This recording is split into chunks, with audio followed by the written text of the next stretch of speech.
effectivement, donc, je suis avec M. Alain, le directeur de la DRPJ Grand Est, basé à Strasbourg, que je souhaite faire un point de situation sur ce dossier, sur cette affaire, et que je répondrai à un nombre limité peut-être de questions, parce que je pense pouvoir, peut-être par anticipation, en tout cas vous apporter un nombre relativement important d'éléments de réponse. Un point sur l'enquête, le dernier point que vous vous apportez. Donc, en tout état de cause, mes premiers mots seront pour la famille et les proches de Sophie Le Tan. Je voudrais les assurer en cette période particulièrement douloureuse, je le sais, et faite d'incertitudes et d'une attente qui est très longue. Je voudrais les assurer de ma sympathie et je voudrais à nouveau leur indiquer, en tout cas leur rappeler que tout sera mis en œuvre pour pouvoir localiser la jeune fille. Je voudrais également, avant toute chose, saluer l'important travail de minutie, de fourmi, qui a été mené par les enquêteurs de la DRPJ de Strasbourg depuis que je les ai saisis de cette disparition. Alors je ne vais pas vous refaire la chronologie jour par jour, voire parfois par heure, depuis le 7 septembre, mais c'est vrai, et vous l'avez déjà pour certains d'entre vous relevé, que nous avons, enquêteurs et magistrats du parquet, acquis la conviction très vite, après le 7 septembre, que cette disparition faisait partie des disparitions peu usuelles que nous avons et était véritablement très, très inquiétante. Vous le savez également tous, de très nombreuses vérifications ont été opérées, de nombreuses recherches ont été lancées dès le 7 et le 8 septembre, puisque les parents sont venus signaler cette disparition le samedi matin. Je vous rappelle l'appel à témoins, l'enquête de voisinage, un certain nombre de chiens ont également été engagés sur les lieux avoisinants. Mais c'est en fait à partir du témoignage de deux jeunes filles qui ne se connaissent pas et qui ne connaissaient pas Sophie Le Tan, mais qui se sont avérées avoir en commun avec celle-ci le fait qu'elles avaient elles aussi, à un moment donné, répondu à une annonce d'un loueur potentiel pour un appartement situé dans la même zone de Schiltigheim et avaient eu un rendez-vous de fixer pratiquement elles aussi dans cette même zone. Et à partir effectivement de leurs témoignages qui ont été repris et particulièrement approfondis par les enquêteurs de la PJ, les enquêteurs ont alors opéré un véritable travail de recensement, d'analyse et d'identification de tous les déclenchements des relais téléphoniques situés dans cette zone de Schiltigheim. Les recoupements qui ont pu être opérés les ont amenés à s'intéresser au nommé Jean-Marc Reiser, qui demeure à proximité du lieu de rendez-vous commun aux trois jeunes filles. Ce n'est pas tant le passé judiciaire, le contenu de son casier judiciaire qui a mis en alerte les enquêteurs de manière à s'intéresser un peu plus précisément à lui, mais c'est plutôt le profil qui s'est dégagé de ses antécédents judiciaires, puisque celui-ci, Jean-Marc Reiser, a effectivement été condamné de manière définitive aujourd'hui par la Cour d'assises de la Côte d'Or en mai 2003, en appel d'une décision de la Cour d'assises du Doubs de janvier 2001, et non pas, comme j'ai pu le lire, d'une décision de la Cour d'assises du Bas-Rhin qui a fait l'objet d'un pourvoi en cassation qui a été cassé, donc c'est une décision dont on ne peut plus faire état. En tout cas, par cette décision de la Cour d'assises de la Côte d'Or, Jean-Marc Reiser a été condamné à l'époque à 15 ans de réclusion criminelle pour deux faits de viol, un fait de viol commis au cours du premier semestre de l'année 96 sur une victime et pour un fait de viol aggravé sous la menace d'une arme sur une autre victime en août 1995. Là aussi, ce n'est pas tellement la teneur de cette condamnation qui a intéressé les enquêteurs et qui va intéresser le magistrat instructeur, mais c'est le contexte dans lequel les faits à l'époque avaient été commis. Et je ne doute pas un seul instant que très rapidement, le magistrat instructeur se fera communiquer par la cour d'assises de la Côte d'Or l'entier dossier.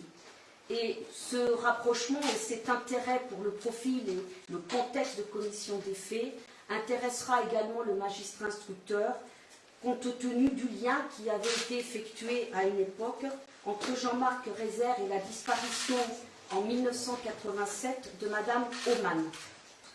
Il ne peut plus aujourd'hui être fait état de la décision d'acquittement qui a été prononcée par la cour d'assises du Bas-Rhin en mai 2001, justement du chef d'homicide volontaire sur cette jeune femme dont effectivement le corps n'a toujours pas été retrouvé à ce jour.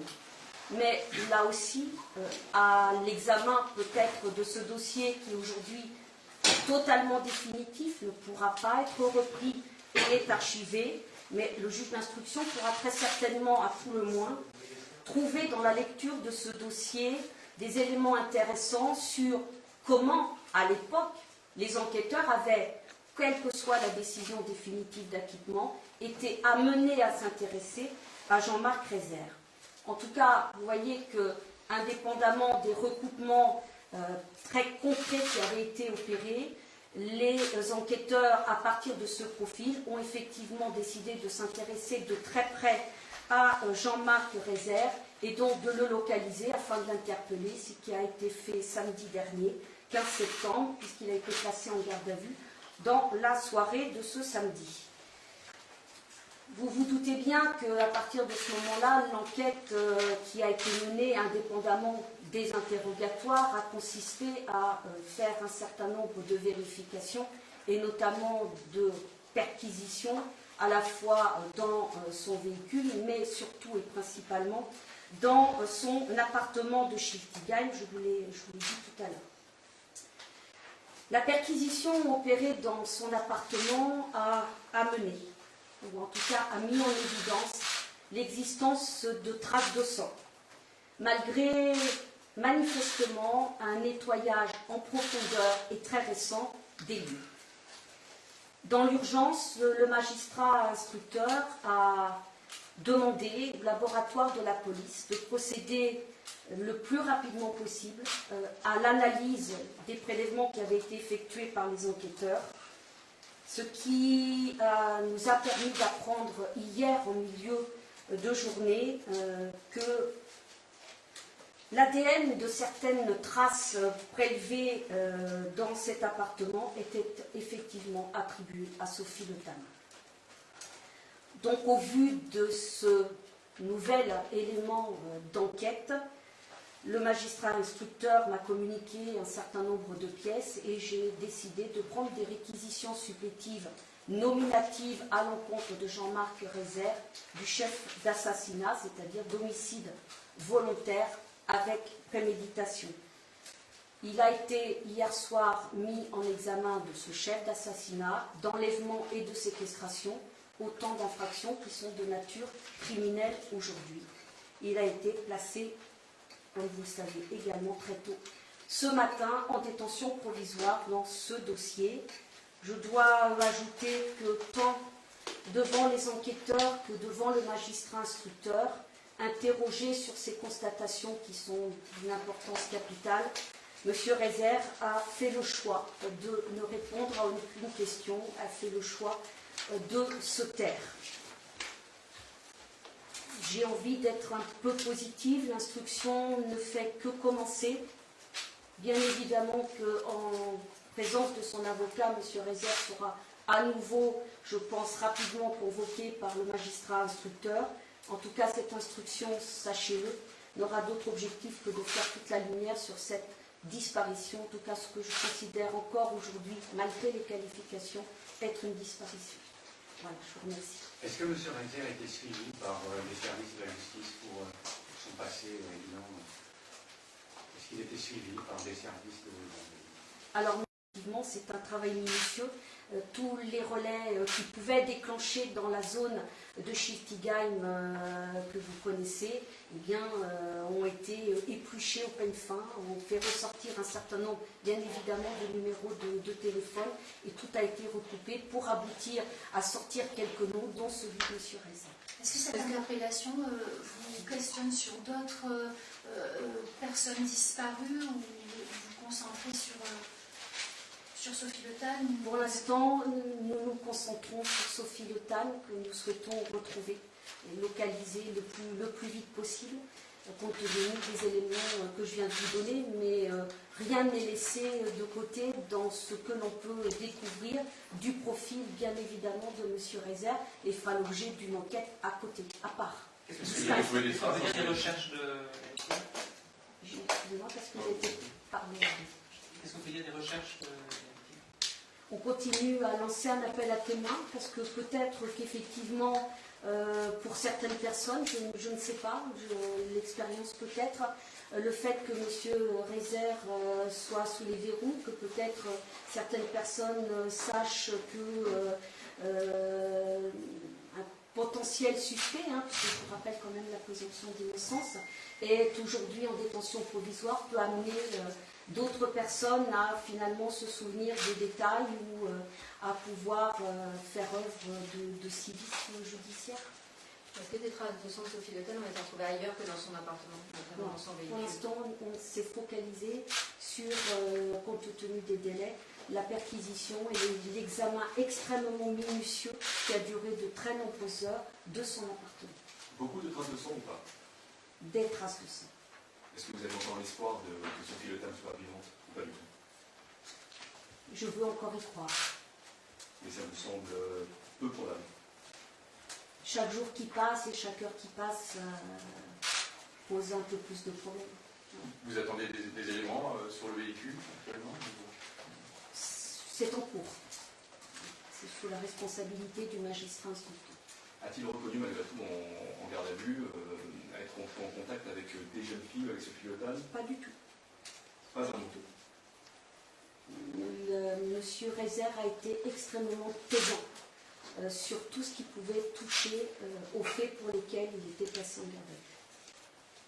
Qui était à l'époque garde à vue des chefs d'enlèvement et séquestration. Avait-il repris ses études récemment? Est-ce que vous avez cette information? Il était effectivement, il était inscrit à l'université de Strasbourg. Est-ce que vous l'avez confronté aux découvertes que vous avez faites, à savoir les traces d'ADN? Oui, forcément, lorsque vous avez un individu en garde à vue et que vous récoltez des éléments matériels probants, vous devez de les présenter à la personne que vous avez en garde à vue. Aucun impact. Monsieur Rezer a fait le choix de garder le silence.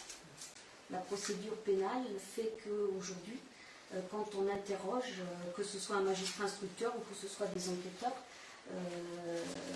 une personne placée en garde à vue, on lui indique, c'est d'ailleurs même le cas aux audiences, qu'elle a le droit de garder le silence et en tout état de cause. Monsieur Rezer n'a répondu à aucune question en relation, ou en lien avec les faits pour lesquels il était placé en garde à vue. Il a pu s'expliquer sur sa personnalité, parfois son passé judiciaire, mais en aucun cas sur les faits. Qu'est-ce qu'il a dit sur sa personnalité et son passé judiciaire? Rien de plus que ce que je vous ai dit, qu'effectivement, il avait été condamné.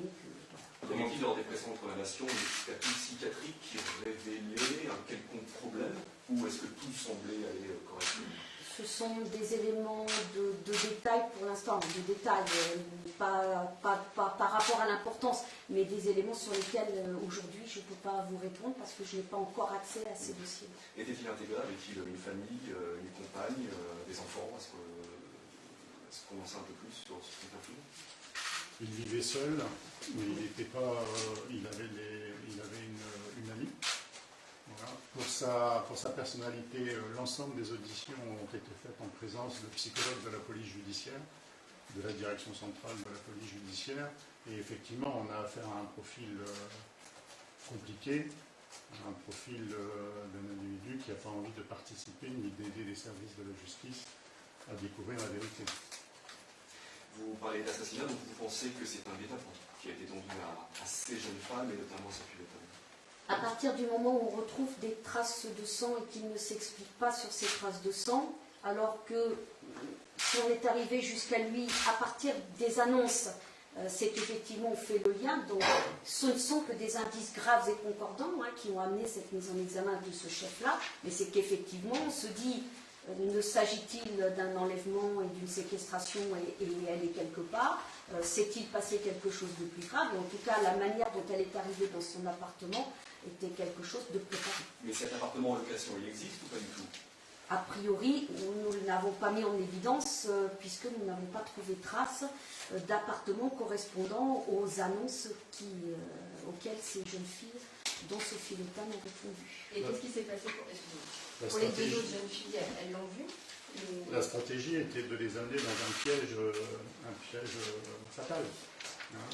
Alors, si le procureur le permet, pour les deux jeunes filles qui nous ont apporté des témoignages déterminants, elles ont eu un sentiment que, effectivement, il était possible qu'elles tombent dans un piège et elles ont eu un réflexe de ne pas y aller et le fait qu'elles renoncent, ça les a sauvées. Comment vous organisez les recherches pour tenter de retrouver Sophie Le Tan? Les recherches sont intenses, continues, parce que vous imaginez bien que pour l'ensemble des enquêteurs, pour ceux qui ont participé à cette enquête, pour l'autorité judiciaire, pour nous, tant qu'on n'aura pas retrouvé Sophie Le Tan, on n'aura pas terminé notre travail. Pour les deux jeunes filles qui ont eu le sentiment peut-être d'être face à un piège, qu'est-ce qui leur a fait ressentir que c'était peut-être un piège? La personne déjà ne s'est présentée au rendez-vous. Voilà. Donc,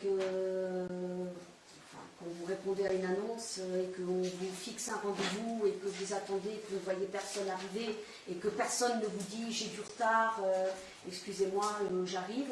Voilà, après c'est ténu et c'est toute l'ambiguïté, la difficulté du ressenti et du témoignage humain. C'est que maintenant qu'elles savent qu'à la même annonce, Sophie Le Tan n'a pas réapparu, elles se disent que peut-être effectivement ce jour-là, elles ont quelque part pas été plus loin par une sorte de pressentiment. Mais je veux dire, la réalité de ce pressentiment, c'est compliqué. Mais je pense que ces deux jeunes filles mériteront véritablement d'être encadrées et soutenues pendant quelque temps parce que ça doit être très difficile à vivre. Ce sont les deux jeunes filles qui contactent la police?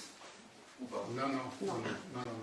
Elles ont simplement, lui, pour ne pas se faire remarquer, pour ne pas se faire intriguer les jeunes filles, resté très flou, à la fois sur la nature de l'appartement, sur la localisation de l'appartement.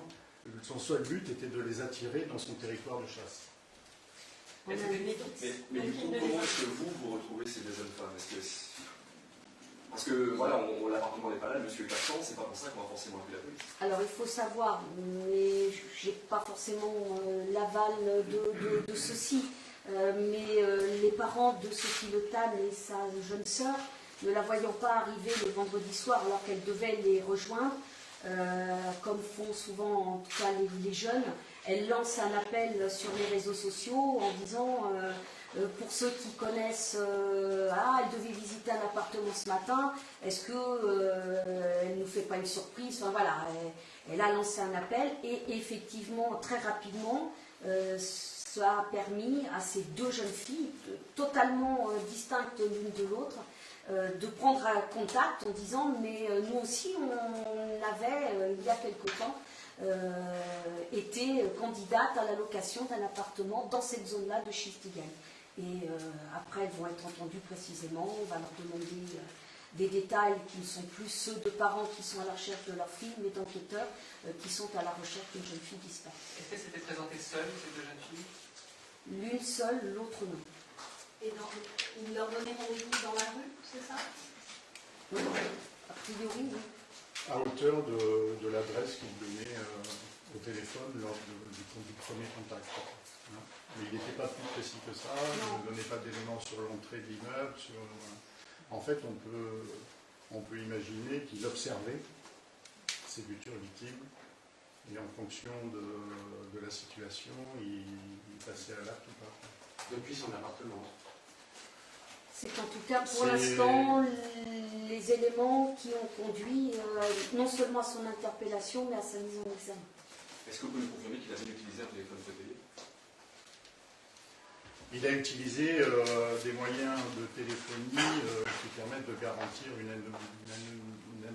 anonymisation parfaite, quasiment. Est-ce que les traces de sang ont été retrouvées dans le garage? Je suis pas certaine qu'il y ait même un garage. Je sais pas, il n'y a pas de... Non, je On sais n'a pas. jamais parlé de garage. Je donc vous ai c'est pas parlé de d'appartement. garage. Alors, pour l'instant, je sais. Mais il y a eu bien évidemment des vérifications dans Oui. tous les garages de ce territoire. De l'immeuble. Mais je crois qu'il n'avait pas le droit d'accès. Enfin, voilà. Moi, je vous ai parlé de traces de sang dans son appartement. Et le véhicule, vous l'avez retrouvé où? Il a été arrêté à bord de son Oui, véhicule. oui. Ah, donc pas dans son appartement. Il a été arrêté à bord de son véhicule. Tout ça.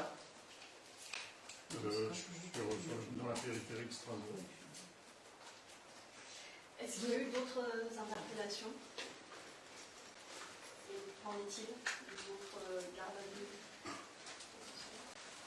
Je sais plus une question à laquelle pour l'instant je répondrai pas. Je veux dire, la seule garde à vue qui a amené effectivement un déferment est celle de M. Rézère. Vous avez évoqué son acquittement pour l'affaire de la disparition d'une jeune femme dans les années 80. Qu'est-ce qui laisse penser qu'il pourrait... Enfin, est-ce que ça peut réactiver cette affaire ou de toute façon il y a eu... Non, je vous ai répondu tout à l'heure en vous disant que l'acquittement était définitif, que normalement je ne peux plus en faire état, et que le dossier est archivé et que le seul intérêt sera de rechercher non seulement peut-être le profil qui a pu se dégager de l'intéressé au cours de sa mise en examen à l'époque et jusqu'à sa comparution devant les assises, et peut-être les moyens qui avaient été utilisés à l'époque par les enquêteurs pour remonter jusqu'à lui, c'est-à-dire d'essayer de faire une sorte de comparatif. Mais le Donc dossier c'est plus pour peaufiner son profil que ce dossier pourrait être Si intéressant. vous voulez, nous, on a étudié son passé judiciaire pour essayer d'affiner son profil et pour nous permettre d'aboutir à son identification et à son interpellation. Une dernière question, peut-être vous l'interpellez donc, au volant de sa voiture. C'est-à-dire que vous le suiviez, c'est un contrôle de routine, un heureux hasard qui permet de l'interpeller? Non, pas du tout. À partir du moment où on l'a identifié, à partir du moment où on a acquis la certitude qu'on avait un profil qui était particulièrement intéressant, il a été décidé de l'interpeller. Et donc, dès qu'on l'a vu, on l'a interpellé. D'accord, bon, pas très loin de chez lui, après. Je dis, à périphérie de... Si c'était chez Kegan, je vous aurais dit chez Kegan, mais c'était pas chez Kegan. Mais ça n'a rien, voilà, c'est Voilà, juste un fait Vous savez où le d'enquête. trouver, en fait. Hein? La question, c'est vous saviez où le trouver. Non, les non, enquêteurs avaient pour instruction du magistrat instructeur de le chercher. À partir du moment où dans les noms, c'était le sien qui pour l'instant intéressait les enquêteurs, on cherchait la personne pour pouvoir... Très vite, il a été décidé et il faut l'interpeller en toute urgence. Est-ce qu'il a cherché à fuir vu qu'il était dans son véhicule? L'opération a été menée dans les règles de l'art, donc il n'a pas du tout cherché à fuir. Est-ce que où avez-vous déjà cherché pour tenter de retrouver Sophie? Ça, c'est des éléments, on peut pas, vous comprendrez qu'on ne peut pas vous donner cette précision, parce que pour nous, c'est encore l'ensemble des lieux dans lesquels il a pu être vu ou sont intéressants pour nous, donc on ne peut pas en parler. Voilà. Mais il faut savoir que c'est un rayon de recherche très large. Les recherches qui se basent sur des données techniques comme le bornage essentiellement? Tout le travail de téléphonie qui a été fait au départ de l'enquête, évidemment, maintenant nous sert à comprendre ce qui a pu se passer à partir du moment où Sophie Le Tan est venue au rendez-vous et au moment où on l'a interpellée. Donc vous faites tout le cheminement, on va dire, par rapport au bornage. Et il y a des trous, on va dire, dans ce bornage concernant la personne. Ça, pour ma part, je préfère ne pas vous répondre, quoi. Mais comme on vous l'a dit tout à l'heure, c'est un individu qui connaissait bien la téléphonie et qui savait ne pas se faire remarquer lors des contacts qui pouvaient passer. Merci beaucoup.